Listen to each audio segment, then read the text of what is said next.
Šiandien išpakuojame ir surinkinėjame Duo CF20 elektrinį dviratį.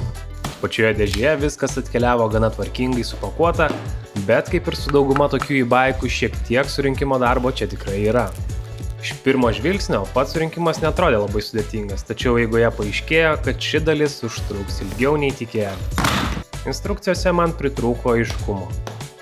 Tai kur norėjosi detalesnių paaiškinimų ar bent daugiau vizualizacijų, nes tam tikrose vietose teko tiesiog pasidėlioti detalės, pasižiūrėti, pagalvoti ir tik tada judėti toliau.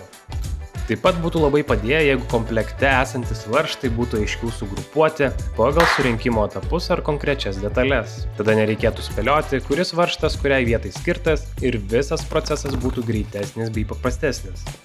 Tai nebuvo sunkiausias, bet tikrai vienas iš ilgiausiai užtrukusių e-bike surinkimų. Na, aš tai čia nieko varžtai. Čia turi sueiti. Komplekte buvo ir veidrodėliai, bet testavimo jų nusprendėme nedėti. Pats dviratis ir taip atrodo pakankamai masyviai. Kai Duo CF20 jau beveik pilnai surinktas, geriau pasimato ir bendras jo vaizdas. Nors jis turi pedalus ir formaliai yra e-bikas, pagal dizainą jis labiau primena mažesnių gabaritų retro motociklą.